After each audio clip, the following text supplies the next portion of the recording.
अमृत वृक्ष हरित महोत्सव 2026 अंतर्गत वन विकास महामंडळाच्या वतीनं पेठ तालुक्यातील विविध ठिकाणी मोठ्या प्रमाणात देशी प्रजातींचे वृक्षारोपण करण्यात आलं। या अभियानांतर्गत आवळा, बेहडा, आपटा, बहावा, करंज, शिसू आणि टेटू या देशी प्रजातींच्या तब्बल 5300 रोपांची लागवड करण्यात आली आहे। वृक्षारोपण आणि वृक्ष संवर्धन ही काळाची गरज असून पर्यावरणाचा समतोल राखण्यासाठी अशा उपक्रमांची आवश्यकता आहे।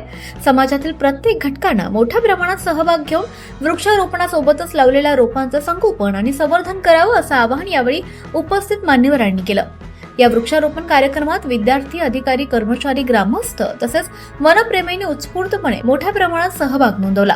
अभियानाअंतर्गत प्राथमिक आश्रमशाळा बाडगी, भुवन, जिल्हा परिषद शाळा पेठ, आंबापाणी, जळे, धोंडमाळ, जांभूळमाळ आणि कळंपाडा आदी शाळांच्या परिसरात वृक्षारोपण करण्यात आलं।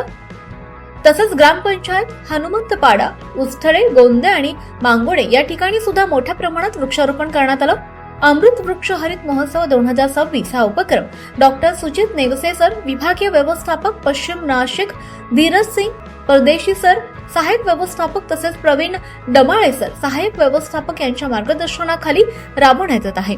या उपक्रमाच्या यशस्वीतेसाठी भरत तायडे साहेब, वनपरिक्षेत्र अधिकारी सतीश गांगुर्डे साहेब, वनपाल श्रीमती माधुरी साळुंके, वनपाल श्रीमती मोराळे, वनपाल वनरक्षक श्रीमती सारिका तराळ, वनरक्षक श्रीमती तारामती खिराडी, वनरक्षक नाविन सय्यद, वनरक्षक गणेश मस्के, वनरक्षक अविनाश निकम, वनरक्षक कुंदन राठोड, शासकीय आश्रमशाळा बाडगी येथे स्वातंत्र्य दिन साजरा करून हरित महाराष्ट्र अभियानांतर्गत वृक्ष लागवड कार्यक्रम पार पडला।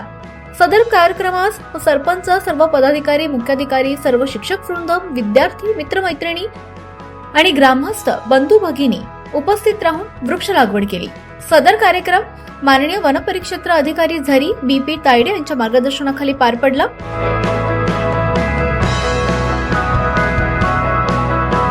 24 महाराष्ट्र न्यूज लाईव्ह, धर्मराज चौधरी, पेठ।